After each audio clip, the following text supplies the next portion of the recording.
Please, British sir, pretend to be my husband." The words were barely louder than the wind that drifted across the camp yard that gray morning in early spring of 1946. Captain Thomas Whitmore stopped mid-step. For a moment, he thought he had imagined it. The inspection line stretched across the gravel square of the Allied processing camp nearly 80 yards wide, rows of temporary wooden barracks behind it. Thin smoke rising from iron chimneys into a sky the color of old steel. Boots crunched softly on the stones as British officers moved down the line checking identification papers, ration cards, and work permits for the German civilians and widows who had been assigned to labor details after the war. Whitmore had conducted dozens of these inspections before. They were routine, quiet, predictable, but the voice that had just spoken carried something else. Urgency. Not panic. Not desperation. Something steadier. He turned slightly and saw her standing half a step behind the others in the line. The woman could not have been more than 25. Her coat was plain gray wool, a little too large at the shoulders, sleeves folded once at the wrists. Her hands were clasped calmly in front of her, though the cold air had turned her knuckles pale. Her name tag read Anna Keller. Widow. Agricultural unit. Nothing unusual about that. Germany was full of widows now. But her eyes were fixed on him with a quiet certainty that made Whitmore pause longer than the situation required. Around them the camp moved with its usual restrained rhythm. A truck engine hummed somewhere beyond the fence line. A clerk flipped through a stack of forms on a wooden table 20 feet away. 2 inspectors from headquarters had arrived unexpectedly that morning, men known for their strict reviews and their habit of asking questions no one expected. Whitmore had already noticed the tension spreading through the camp staff like a draft under a door. The woman spoke again, her voice still low enough that only he could hear it. "Just until they leave." Whitmore glanced toward the approaching inspectors. They were perhaps 30 yards away now, walking slowly down the line with notebooks in hand. He felt the familiar weight of responsibility settle on his shoulders. Regulations were clear. An officer did not falsify records. An officer did not involve himself in civilian matters beyond procedure. Yet something in the woman's posture made him hesitate. She was not begging with panic. She was standing very straight, as if whatever she was asking carried a cost she had already accepted. Whitmore lowered his voice. "Why would I do that?" Anna Keller did not look away. The wind lifted a loose strand of her light brown hair across her cheek. "Because if they ask who I belong with," she said quietly, "and I cannot answer, someone else will decide for me." Whitmore felt a stillness settle over the moment, the kind that arrives before a difficult choice. 20 yards away, the inspectors stopped to question a worker holding a clipboard. In perhaps 30 seconds they would reach them. Whitmore studied the woman again. No trembling, no dramatic pleading, just patience, as if she believed the answer would reveal something about him, not her. And for reasons he could not yet explain, Captain Thomas Whitmore realized he was no longer thinking about regulations. He was thinking about whether this quiet stranger understood exactly what she had just placed in his hands. Captain Thomas Whitmore did not answer immediately. The gravel beneath his boots felt suddenly louder than before as another pair of officers passed several yards away. The inspectors had finished with the worker holding the clipboard and were now moving again, their dark coats cutting slowly across the pale yard like deliberate shadows. Whitmore glanced at them and then back at the woman beside him. Anna Keller stood exactly where she had been a moment ago, her posture steady, her hands still folded calmly at her waist. There was no frantic urgency in her expression. That was what unsettled him the most. Most people in this camp spoke quickly when they were afraid. They tried to explain too much. She had said only what was necessary. Whitmore lowered his voice further. "If they ask questions I cannot answer, this will collapse quickly." Anna Keller gave the smallest nod, as if she had expected that concern. "Then answer only what is simple," she said quietly. Her English carried the careful precision of someone who had learned the language from books rather than conversation. The accent was soft but clear. Whitmore studied her for another second. The morning wind moved across the yard, carrying the smell of damp wood and weak coffee from the mess building nearly 100 feet away. Somewhere behind the barracks, a loose sheet of metal rattled once against a roof edge and then fell silent again. The inspectors were now less than 15 yards away. One of them, a tall man with narrow glasses and a leather folder tucked beneath his arm, glanced down the line of civilians with a slow and practiced gaze. Whitmore felt the moment tightening like a clock running out of seconds.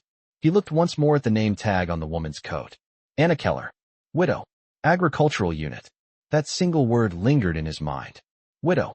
The war had ended almost a year ago, yet its quiet consequences continued to appear in small human details like that word stitched on a tag. Whitmore took one slow breath through his nose and straightened his shoulders. When he spoke again, his voice carried the calm authority the camp staff expected from him. Stand beside me, he said quietly. Anna Keller stepped half a pace closer without hesitation. She did not reach for his arm or attempt any theatrical gesture. She simply stood near enough that the distance between them would suggest familiarity to anyone observing from across the yard. Whitmore noticed the faint scent of soap and cold air that clung to her coat. Nothing else. No perfume. No attempt to play a role beyond the one she had asked him to acknowledge. 10 yards away now, the inspector with the glasses slowed his pace. His colleague, a broader man with a square jaw and a silver watch chain visible against his vest, flipped open a small notebook. Whitmore could already imagine the questions forming. Residency verification, work assignment confirmation, civilian status review, ordinary procedures, yet each one had the potential to unravel a lie within seconds. Whitmore spoke again without turning his head. If this goes wrong, you will answer honestly. Anna Keller's reply came with the same quiet steadiness. I always do. Whitmore almost smiled at that, though the tension in his chest remained. The inspector stepped directly in front of them. The tall man adjusted his glasses and looked first at Whitmore's uniform, then at the woman standing beside him. His gaze lingered there just long enough to suggest curiosity rather than suspicion. Captain, he said politely. And this woman? Whitmore felt Anna Keller remained perfectly still beside him. The wind lifted lightly across the yard again. For a brief second the entire camp seemed to hold its breath while Captain Thomas Whitmore decided exactly how convincing a single sentence could be. Captain Thomas Whitmore did not hesitate once the question was spoken. The answer came out steady and calm, as if it had always existed. My wife, he said. The words settled into the cold air between them. For a brief moment no one moved. The tall inspector with the glasses studied Whitmore's face carefully, as if measuring the weight of that single sentence. His colleague looked from Whitmore to the woman standing beside him and then back again. Anna Keller remained perfectly still, her gaze lowered respectfully the way many British wives did when officers spoke during formal exchanges. Whitmore noticed that detail immediately. She had understood the role faster than he expected. The inspector adjusted the leather folder beneath his arm and glanced at the small identification tag stitched to Anna's coat. Your wife, he repeated slowly, his tone thoughtful rather than accusatory. I was not aware that British officers were bringing family members into civilian labor camps. Whitmore allowed the faintest hint of a polite smile to appear. Normally they do not, he replied evenly. But the war produced many unusual arrangements. The broader inspector with the silver watch chain opened his notebook and flipped to a fresh page.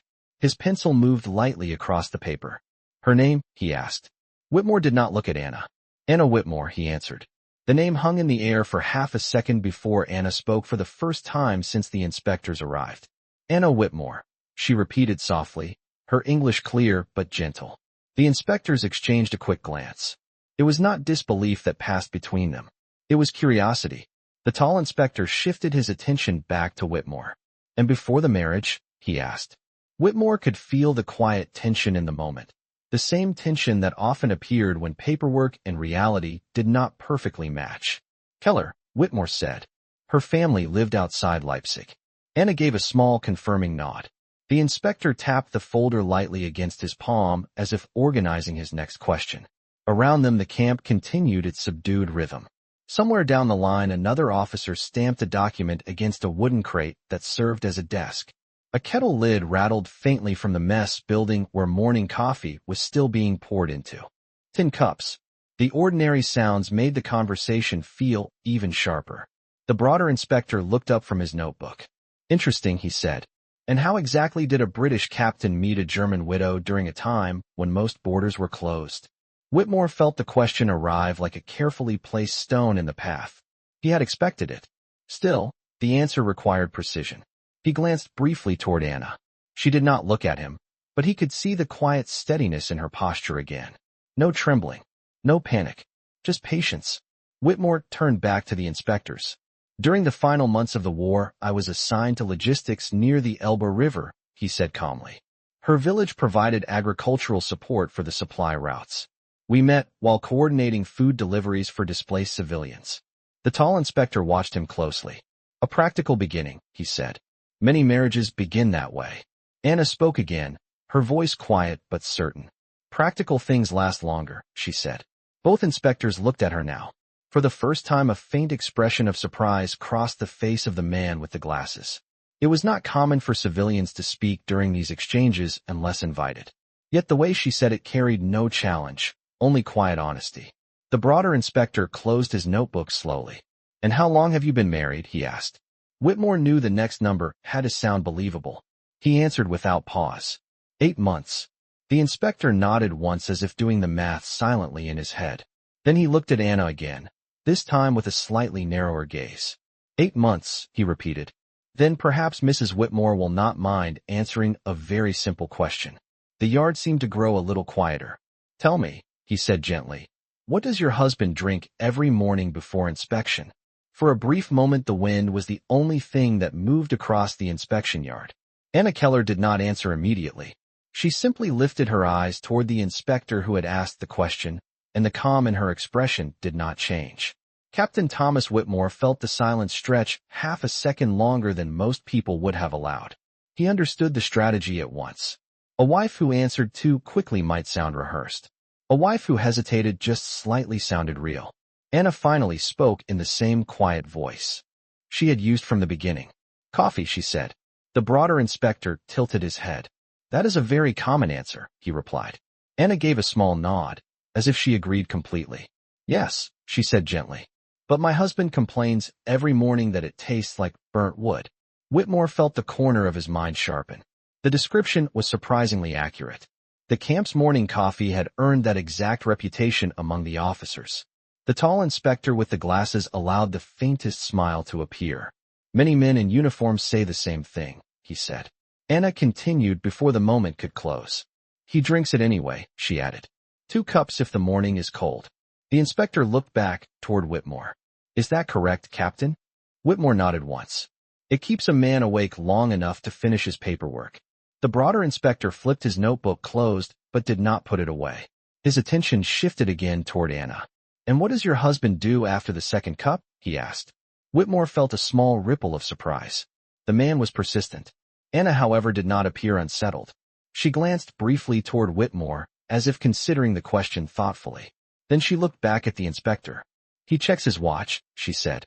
Whitmore's fingers remained still at his side, though inside his mind another quiet detail clicked into place. He always checked his watch before inspections. It was a habit he had never noticed anyone observing. The inspector raised one eyebrow. His watch, he repeated. Anna nodded again. Yes, a silver American watch with a leather strap. The strap has a small crack near the buckle because he forgets to loosen it when the weather turns colder. Whitmore felt the air shift slightly in his chest. The description was exact. Even he had not thought about the crack in the strap for weeks. The tall inspector turned his attention slowly back to Whitmore's wrist. The watch was visible beneath the edge of his uniform sleeve. The leather strap indeed carried a narrow line where the material had worn thin from repeated tightening. The inspector studied it for 2 seconds, then looked back at Anna. You observed details carefully, Mrs. Whitmore, he said. Anna lowered her eyes slightly.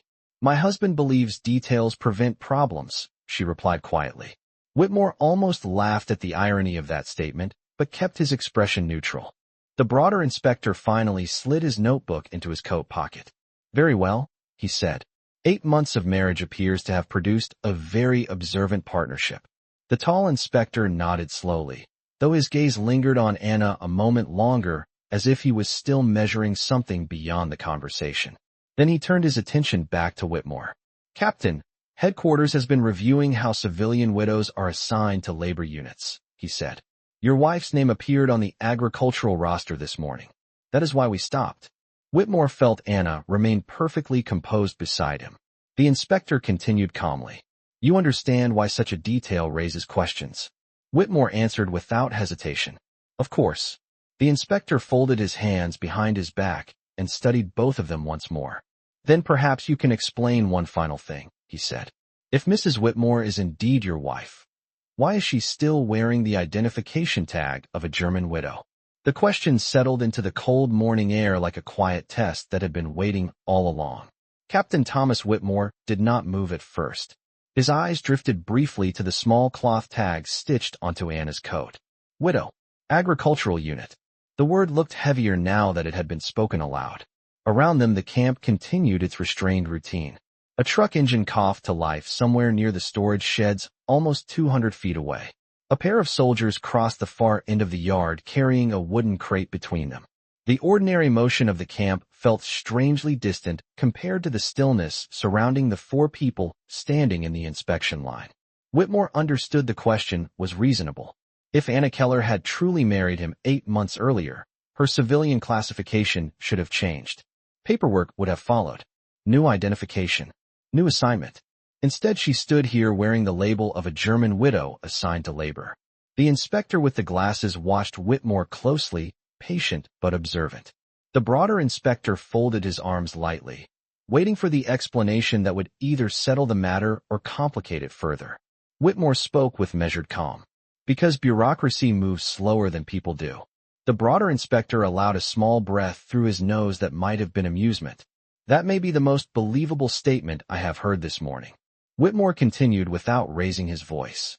The marriage took place during a temporary field reassignment.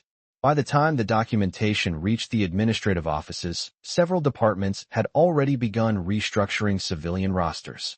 The tall inspector tilted his head slightly. And the correction has not yet reached this camp. Not yet, Whitmore said.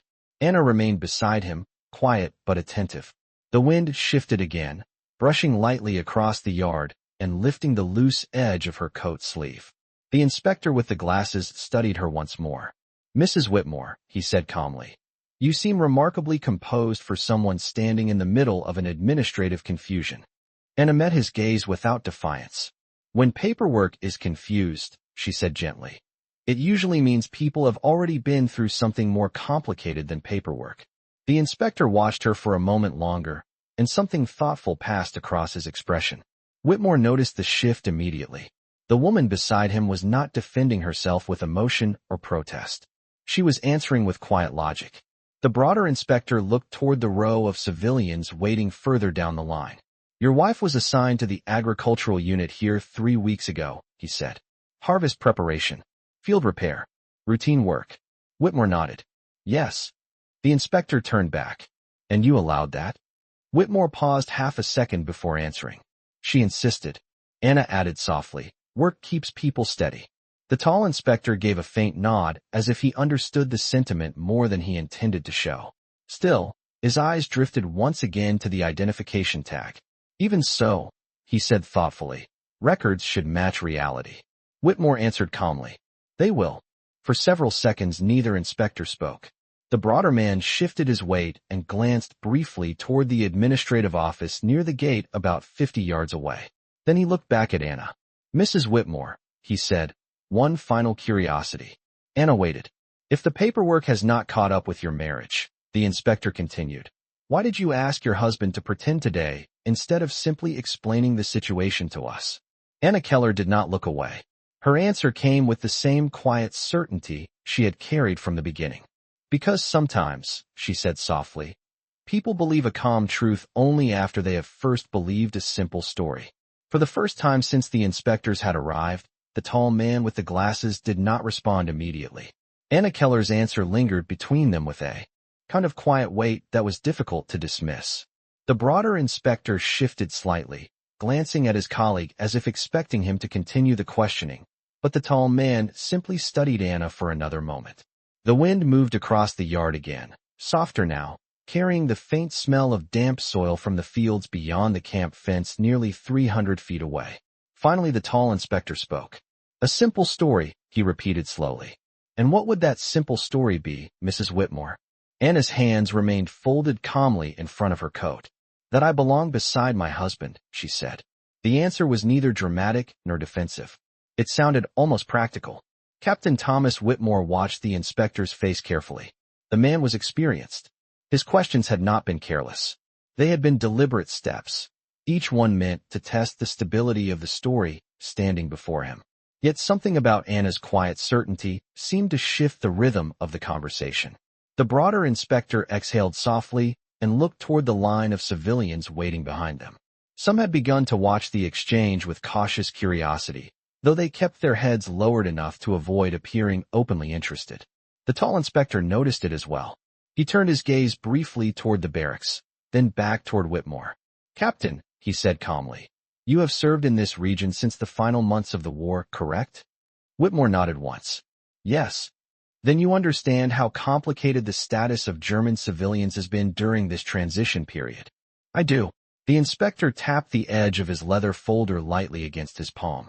"Widows in particular," he continued, "often fall between categories. Some are waiting for relocation. Some are assigned to labor units. Some are simply waiting for someone to decide where they belong." His eyes moved briefly to Anna again. "And sometimes," he added thoughtfully, "they decide that for themselves." Anna did not respond. She simply listened. The broader inspector crossed his arms loosely. "Your wife appears to be one of those people," he said to Whitmore. Whitmore allowed a small nod. "She tends to be." A faint smile touched the corner of the broader inspector's mouth. The tall inspector, however, remained thoughtful. He stepped half a pace closer, lowering his voice slightly so that the rest of the line could not hear clearly. "Captain Whitmore," he said quietly, "there are two possibilities in front of me this morning." Whitmore waited. "The first," the inspector continued, "is that you are telling the truth and the paperwork simply has not caught up with your personal life." He paused. "The second possibility is that this woman asked you for help a few minutes ago and you decided to offer it." The yard seemed to grow still again. Whitmore met the inspector's gaze without hesitation. "Which possibility do you believe?" he asked. The tall inspector studied him carefully. Then he looked once more at Anna Keller, who stood beside Whitmore with the same quiet composure she had carried from the beginning. No fear, no pleading, only patience. After a moment, the inspector closed the leather folder under his arm. "The interesting thing about stories," he said calmly, "is that sometimes the truth inside them matters more than the details." He turned slightly toward the broader inspector. "Shall we continue the inspection?" The broader man nodded. But before stepping away, the tall inspector looked at Anna one final time. "Mrs. Whitmore," he said gently, "if your paperwork ever catches up with your story, I suggest you keep that habit of observing small details." Anna inclined her head politely. "It has kept me safe before," she replied softly. The inspector gave a thoughtful nod. Then the two men moved on down the line, their boots crunching slowly across the gravel as the inspection continued. For several seconds after they left, Captain Thomas Whitmore did not move, and neither did Anna Keller. The silence that followed the inspector's departure felt almost louder than the questions that had come before. Captain Thomas Whitmore remained standing in the same position for several seconds, watching the two men continue their slow progress down the inspection line. Their voices blended with the quiet sounds of routine camp activity, asking for papers, checking lists, marking notes. Nothing in their behavior suggested that the conversation from moments ago had been unusual. Yet Whitmore knew it had been. Beside him, Anna Keller exhaled slowly, though the movement was so subtle that most people would not have noticed it. Only then did she take a half step back, restoring the small respectful distance that had existed between them before the inspectors arrived. For the first time since she had spoken those quiet words asking for help, she allowed herself to look directly at Whitmore. "Thank you," she said softly. Whitmore did not answer right away. His eyes drifted briefly to the identification tag still stitched to her coat. "Widow. Agricultural unit." The words seemed different now, as though the simple story they had just created had shifted the meaning of it. Finally he spoke. "You handled those questions better than most officers I know." Anna lowered her gaze modestly. "Questions are easier than silence," she replied. Whitmore glanced back toward the inspection team again. They were nearly 30 yards away now, speaking with another worker near the end of the line. No one appeared to be watching them anymore. The moment that had required careful performance had passed. Yet Whitmore noticed something else. Anna had not hurried away. Many people in her position would have taken the first opportunity to disappear back toward the barracks or the work fields beyond the camp fence. Instead, she remained where she was, calm but thoughtful, as if the conversation they had just shared still carried unfinished meaning. Whitmore turned slightly toward her. You could have explained the situation from the beginning, he said. You did not actually need me to say any of that. Anna considered his words for a moment. The wind moved lightly across the yard again, stirring a thin layer of dust along the gravel path that ran between the barracks. Maybe, she said quietly, but explanations depend on whether people want to hear them. Whitmore watched her carefully. And you believe they would not. Anna shook her head gently. I believe they would listen more carefully if they thought the story belonged to you. Whitmore almost smiled at that. The logic was simple, and it was not wrong. Authority had a way of making complicated things sound ordinary. Still, one question remained. He gestured lightly toward the tag on her coat. So what is the real story, Anna Keller? He asked. Anna followed his gaze to the words stitched on the fabric. Widow. For a moment she said nothing. Her eyes moved briefly across the camp yard toward the distant fields beyond the outer fence, where the pale lines of early spring soil stretched nearly half a mile toward a thin row of trees. When she finally spoke again, her voice carried the same steady calm it had from the beginning. The real story, she said quietly, is that I was married once. Whitmore nodded slowly. And now? Anna lifted her eyes back to his. There was no bitterness there, only a kind of quiet clarity. Now I am waiting for the world to decide what comes after that. Whitmore studied her expression, realizing that the sentence contained more truth than the inspectors had guessed. For the first time that morning, he understood something important. The simple story she had asked him to tell had never been about marriage at all. It had been about belonging somewhere long enough to be left alone. And as Captain Thomas Whitmore looked at the calm determination in Anna Keller's eyes, he began to suspect that her real story was far from finished. The morning inspection line slowly dissolved as the final names were checked and the last papers were returned. Civilians began moving again, some toward the tool shed near the southern fence, others toward the dirt road that led out to the fields nearly a quarter-mile beyond the camp. The quiet tension that had filled the yard during the inspector's visit gradually thinned into the ordinary rhythm of work. Anna Keller still stood beside Captain Thomas Whitmore, though now the distance between them had grown slightly more natural. For several seconds neither of them spoke. Whitmore watched the workers crossing the yard with shovels and small wooden carts, their boots leaving pale tracks across the damp gravel. Finally he turned back to her. You said you were waiting, he said calmly. Waiting for the world to decide what comes next. Anna nodded once. Yes. Whitmore studied her expression. That sounds like a long wait. Anna allowed the faintest hint of a smile, though it was more thoughtful than amused. After a war, everything becomes a long wait. The wind shifted again, carrying a soft rustling sound from the distant fields where early spring grass had begun pushing through the soil. Whitmore followed her gaze toward the horizon for a moment. The land beyond the camp looked quiet and ordinary now, but only a year earlier it had carried the constant movement of supply trucks, refugee wagons, and columns of soldiers moving in every direction. Where is your village? Whitmore asked. Anna pointed faintly toward the east. About 12 miles from here, she said, near a small river. Whitmore nodded slowly. And there is no one left there who can take you back? Anna lowered her hand. Most of the houses are still standing, she said quietly. But the people who lived in them are scattered now. Whitmore understood the meaning behind the sentence without needing further explanation. He had seen it across dozens of towns since the war ended. Entire communities had been reshaped by absence. Anna continued calmly. The authorities told many of us to wait here until relocation decisions are made. Whitmore looked toward the barracks behind them. How long have you been waiting? Anna thought for a moment. 7 months. Whitmore let out a slow breath. That is a long time to stand in one place. Anna's eyes moved again toward the fields beyond the fence. Which is why I asked to work, she said. If a person waits without doing anything, the waiting becomes heavier. Whitmore could not argue with that logic. He glanced once more at the tag on her coat. And the word widow, he said quietly. You said you were married once. Anna nodded. Yes. Whitmore waited, sensing there was more she had not said yet. Anna's voice remained calm when she continued. My husband was a schoolteacher, she explained. He believed that if people understood the world better, they would make wiser choices. Whitmore folded his arms loosely as he listened. That sounds like a hopeful profession during difficult times. Anna looked down briefly at the gravel beneath her shoes. He believed hope was a responsibility, she said softly. The wind brushed across the yard again. Whitmore watched her carefully. There was no anger in her voice, no bitterness toward the past, only a quiet acceptance that felt older than her years. After a moment, he asked the question that had been forming since the inspectors left. And today, he said, why did you choose me? Anna looked up at him again. Her answer came with the same steady clarity she had shown all morning. Because when the inspectors arrived, she said, you were the only person in the yard who did not rush to speak first. Whitmore raised an eyebrow slightly. Anna continued, people who rush usually want control, she explained. People who wait usually want the truth. Whitmore considered the observation carefully. Then he gave a small thoughtful nod.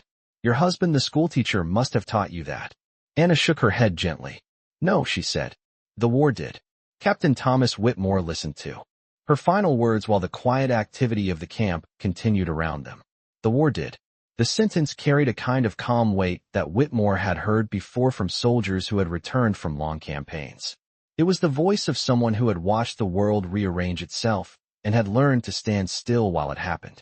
Whitmore rested his hands loosely at his sides and glanced once more toward the open fields beyond the camp fence nearly a quarter-mile away. The early spring light had grown brighter, revealing rows of dark soil waiting for planting.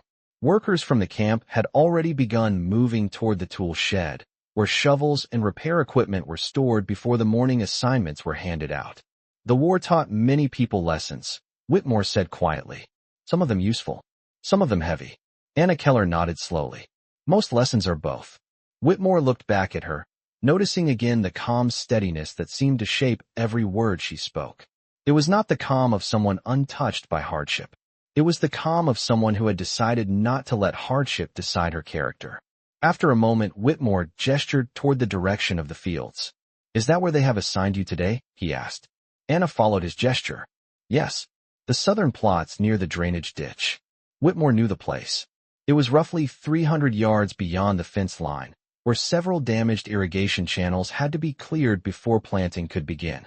That work will take most of the day, he said. Anna gave a small nod. That is good. Whitmore raised one eyebrow slightly. You prefer long days? Anna considered the question briefly. Long days leave less room for unnecessary thinking, she replied. Whitmore almost smiled again. Her answers were never dramatic, but they carried a quiet clarity that made them difficult to argue with. For a moment, both of them stood watching the workers gather tools and begin the slow walk toward the fields. Then Whitmore spoke again. When you asked me to pretend earlier, he said, you seemed very certain I would agree. Anna glanced at him, the faintest hint of curiosity appearing in her eyes. Were you surprised? Whitmore thought about that. Not exactly, he admitted. But you had no reason to trust me. Anna folded her hands lightly again the way she had done during the inspection. Trust is sometimes just observation, she said. Whitmore waited for her to continue. Anna explained quietly. When the inspectors entered the yard, most of the officers straightened their uniforms first. They wanted to appear correct. Whitmore nodded slightly. That was true. Anna continued. You checked the line of civilians before you checked your jacket. That meant you were thinking about people before appearance. Whitmore absorbed the observation with thoughtful silence. He had not realized anyone had been watching closely enough to notice such a small detail. Anna added softly. That seemed like a safe person to ask for help. Whitmore looked at her for several seconds, studying the calm intelligence behind the quiet words. In the distance, the group of workers had begun walking toward the southern gate of the camp, their tools resting across their shoulders as they moved along the gravel path. Anna glanced toward them. I should join them, she said gently. Whitmore nodded. Yes. She turned slightly, preparing to walk toward the gate with the others. After 2 steps she paused and looked back at him once more. Captain Whitmore, she said. Yes. Thank you for telling a simple story today. Whitmore watched her calmly. It was not entirely a story, he replied. Anna tilted her head slightly, curious. Whitmore continued in the same steady voice. Stories can become true if people decide they should be. For the first time that morning, Anna Keller allowed a small, genuine smile to appear. Then she turned and began walking toward the southern gate, joining the other workers as they moved out toward the waiting fields beyond the camp fence. The southern gate of the camp creaked open as the group of workers stepped through one by one, their boots pressing faint paths into the damp earth beyond the gravel road. Captain Thomas Whitmore remained in the yard for a moment longer, watching them move toward the wide stretch of farmland that began roughly 300 yards beyond the outer fence. The morning sun had finally pushed through the thin gray clouds, spreading a pale light across the fields and the scattered wooden tools that had been left near the irrigation ditch from the previous day's work. Among the workers walking across the open ground, Anna Keller was easy to recognize. She moved at the same steady pace as the others, her posture straight, her hands calm at her sides as she carried a small shovel over one shoulder. Nothing about her movement suggested the tension of the conversation that had unfolded less than 10 minutes earlier in the inspection yard. Whitmore turned slightly as another officer approached from the direction of the barracks. Lieutenant Edward Harris had been supervising supply records inside the administrative hut and had apparently just finished reviewing the morning reports. Harris stopped beside Whitmore and followed his line of sight toward the distant workers. "Inspection went smoothly?" Harris asked. Whitmore nodded once. "Smooth enough." Harris folded his arms lightly and watched the group crossing the fields. Those headquarters men have a reputation for making small problems sound large. Whitmore allowed a faint breath through his nose. Today they were looking for something specific. Harris glanced at him with mild curiosity. "And did they find it?" Whitmore paused briefly before answering. "Not exactly." The two officers stood quietly for a moment as the workers reached the drainage ditch that ran across the southern edge of the farmland. The ditch had partially collapsed during the winter rains, and several sections of the wooden reinforcement boards had to be cleared before water could flow properly again. Harris finally spoke again. "Which one were they asking about?" he said casually. Whitmore knew the question was not careless. Harris had noticed the extra minutes spent in one place during the inspection. Whitmore answered simply, "A civilian worker." Harris followed Whitmore's gaze again until his eyes settled on Anna among the others beginning their work along the ditch line. "The woman with the gray coat," Harris said. Whitmore did not confirm or deny it. Harris watched her quietly for another moment before speaking again. "She does not move like someone who belongs in a labor unit." Whitmore glanced at him. "What does that mean?" Harris shrugged lightly. "Most of the civilians here carry their uncertainty in their shoulders. They look around constantly as if waiting for the next order." He nodded faintly toward Anna. "She walks like she has already decided something." Whitmore considered the observation carefully. It was not entirely different from the conclusion he had reached himself. Out in the field, the workers had begun clearing mud and broken boards from the ditch using shovels and wooden rakes. Anna knelt beside the edge of the channel, lifting a section of loose wood and placing it neatly beside the path before continuing with the next piece. Her movements were deliberate but unhurried, the rhythm of someone who approached work as something steady rather than temporary. Harris finally pushed away from the fence post beside him. "Well," he said, "if the inspectors are satisfied, that means fewer reports for us to write." Whitmore nodded slightly, though his attention remained on the distant field. Harris walked back toward the barracks, leaving Whitmore standing alone in the quiet yard. For a long moment, Whitmore simply watched the workers move along the ditch line nearly a quarter-mile away. The story they had spoken earlier still lingered in his mind. "My wife." The words had been simple, temporary, almost accidental. Yet as Captain Thomas Whitmore looked across the brightening fields where Anna Keller worked calmly beside the others, he realized the simple story had already begun to feel less like a lie and more like the beginning of something the world had not yet decided how to explain. The morning stretched slowly across the farmland as the workers continued clearing the drainage ditch that ran along the southern edge of the camp property. The ground was soft from early spring moisture, and each shovel of mud carried the faint smell of wet soil rising into the cool air. Anna Keller worked steadily beside the others, lifting broken boards from the ditch and stacking them neatly along the narrow path that followed the channel. Her movements were careful but efficient, the rhythm of someone accustomed to quiet work rather than hurried labor. From the edge of the camp fence nearly 300 yards away, Captain Thomas Whitmore could still see the line of workers bending and straightening along the ditch like slow-moving figures across a pale green field. He had returned briefly to the administrative hut to review several supply forms, yet his thoughts continued drifting back to the conversation that had taken place earlier that morning. The sentence he had spoken without preparation remained clear in his memory. My wife. It had been a practical decision in the moment, a simple story offered to settle a difficult question. Yet the longer Whitmore considered it, the more he recognized how unusual the entire exchange had been. Most civilians in the camp spoke quickly when confronted by authority. They explained too much, hoping to convince the listener before doubt could form. Anna Keller had done the opposite. She had answered only what was necessary and allowed the silence between questions to carry its own meaning. By midday, the sun had risen high enough to warm the open ground beyond the fence. The workers paused briefly along the ditch to drink water from metal canteens distributed by the supply wagon that had rolled out from the camp shortly before noon. Whitmore stepped outside the administrative hut and walked toward the fence line again, his boots crunching softly against the gravel path that led toward the southern gate. From there he could see the entire field clearly. Several workers sat along the edge of the ditch, while others remained standing, stretching their backs before returning to the task. Anna Keller sat on a wooden plank near the center of the group, holding a small tin cup in both hands as she drank slowly. She did not speak much with the others. Instead, she seemed to observe the field around her with the same quiet attentiveness Whitmore had noticed during the inspection earlier that morning. Lieutenant Harris approached again from behind, carrying a folded report. "Supply shipment arrives tomorrow," Harris said as he handed the document over. Whitmore nodded and scanned the page quickly. "Seed grain and repair lumber," he said. "That should help the field crews finish the drainage work." Harris leaned lightly against the fence beside him and glanced toward the workers resting along the ditch. "They will appreciate it," he said. After a moment, Harris added casually, "The woman you spoke with earlier is working harder than most of the assigned laborers."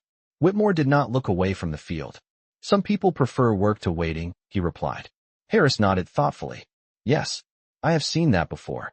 The two officers stood quietly for a few moments longer before Harris returned toward the barracks to continue his duties. Whitmore remained at the fence, watching as the workers finished their brief rest and returned to the ditch line. Anna Keller stood with the others, brushing a small trace of soil from her hands before lifting the shovel again. As she resumed clearing mud from the narrow channel, Whitmore realized something that had not been clear earlier in the morning. The story they had told the inspectors had not simply protected her from a question. It had quietly placed her within the orbit of his own decisions. And as Captain Thomas Whitmore watched the calm determination with which Anna Keller continued her work across the bright field, he understood that the simple story spoken in the inspection yard might not remain simple for very long. The afternoon sun moved slowly across the open farmland, casting longer shadows along the drainage ditch as the workers continued clearing the last sections of mud and broken timber from the channel. The steady rhythm of shovels against wet soil echoed faintly across the field, mixing with the distant creak of the wooden supply wagon that had returned to the camp earlier in the day. Anna Keller worked with the same calm focus she had carried since morning. By now, a narrow path of cleared water had begun to form along the ditch, thin streams slipping quietly through the channel where debris had once blocked the flow. Every few minutes, Anna would pause to lift another damaged plank from the ditch wall, placing it neatly beside the growing stack along the path before returning to the slow, patient work of clearing the earth beneath it. From the fence line near the southern gate, Captain Thomas Whitmore watched the progress across the field.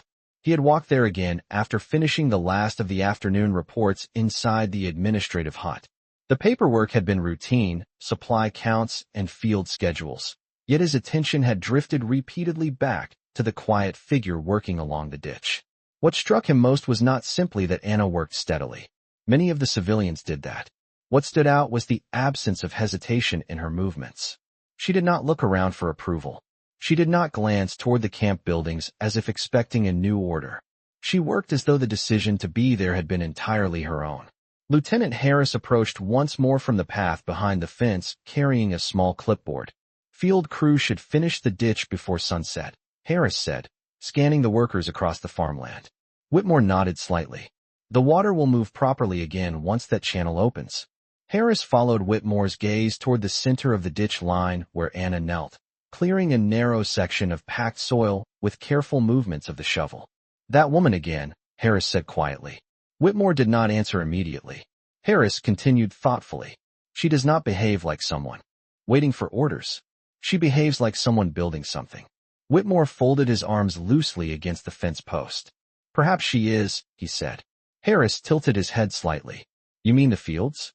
Whitmore looked across the wide farmland stretching nearly half a mile beyond the camp boundary. The early spring light had softened the color of the soil into deep shades of brown and green, where fresh grass had begun to return. Not the fields, Whitmore said quietly. Harris studied him for a moment, but did not press the thought further. After a brief pause, he returned toward the barracks, leaving Whitmore alone at the fence again. Out in the field, the workers had begun clearing the final section of the ditch where the ground sloped gently toward a small cluster of trees marking the edge of the farmland.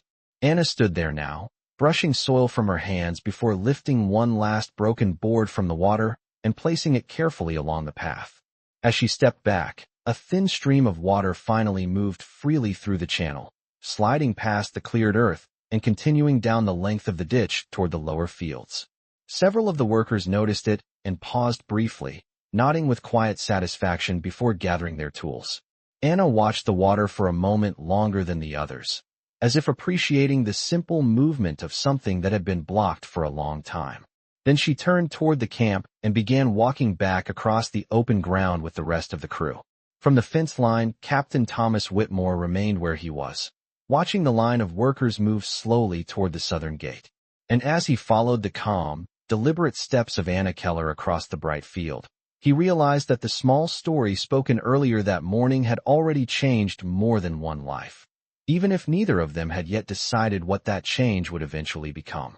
The workers returned through the southern gate just as the light of late afternoon softened across the camp yard. Boots carried thin traces of damp soil back onto the gravel path, and the quiet sound of tools being set down near the storage shed marked the end of the day's labor. Anna Keller walked with the others, the same calm rhythm in her steps that had carried her across the field that morning. The cleared drainage ditch now carried a narrow stream of water through the farmland behind them, sliding steadily along the channel that had been blocked for so many months. For most of the workers, the finished task meant nothing more than another day completed. But for Anna, the small movement of water seemed to hold a different meaning. When the group reached the tool shed, she placed the shovel carefully against the wooden rack before brushing the remaining soil from her hands. The sky above the camp had begun to fade toward a pale gold, and long shadows stretched across the open yard between the barracks. Captain Thomas Whitmore stood near the fence line where he had watched the workers return. As the group dispersed toward the barracks and the evening meal, Anna noticed him standing there. She paused for a moment, as if deciding whether to continue walking or turn aside. Then she stepped quietly across the yard toward him. When she reached the fence, she stopped at a respectful distance, her hands resting loosely at her sides. For a brief moment, neither of them spoke. The quiet sounds of the camp settling into evening moved gently around them. Somewhere near the kitchen building, a metal pot lid clattered softly as supper preparations began. In the distance, a truck engine started and then faded as it moved toward the supply road. Finally, Whitmore spoke. "The ditch is flowing again," he said. Anna nodded slightly. "Yes." Whitmore glanced toward the fields beyond the fence where the last light touched the line of trees nearly half a mile away. "Sometimes it does not take much to change the direction of water," he said. Anna followed his gaze. "Sometimes it only takes removing what was blocking it." The quiet simplicity of her answer carried the same steady clarity that had marked every conversation between them since morning. Whitmore turned back toward her. "The inspectors will likely return next month," he said. "When they do, they may expect the paperwork to match the story we told today." Anna considered this for a moment without showing concern. "Paperwork eventually follows decisions," she replied calmly. Whitmore studied her expression. "And have you decided anything yet?" Anna looked toward the open yard, then back to him. The faint evening light softened the lines of her face, but the calm certainty in her eyes had not changed. "Only that waiting is easier when a person knows where they are standing," she said. Whitmore rested one hand against the wooden fence rail, thinking about the quiet truth inside that sentence. The story spoken earlier that morning had begun as a moment of convenience, a small shield offered to protect a stranger from unnecessary questions. Yet the day had slowly transformed that simple story into something more deliberate. The world beyond the camp still carried the uncertainty of a war that had ended but had not yet fully settled. people everywhere were deciding where they belonged now that the old paths had disappeared. Whitmore looked once more toward the fading fields where the drainage ditch carried its thin line of water across the farmland. Then he spoke with the same calm steadiness that had guided him through the inspection hours earlier. Then perhaps, he said quietly, the next step is deciding whether the story should remain a story. Anna Keller met his gaze, and for the first time since the morning inspection, there was no distance in her expression at all, only quiet understanding. The wind moved gently through the yard, carrying the scent of evening and distant soil across the fence between them. And in that quiet moment, neither of them needed to say anything more to understand that the simple story begun in the inspection line had quietly raised a new standard for both of their lives, one built not on noise or force, but on the steady dignity of two people who had chosen kindness when the world expected something smaller.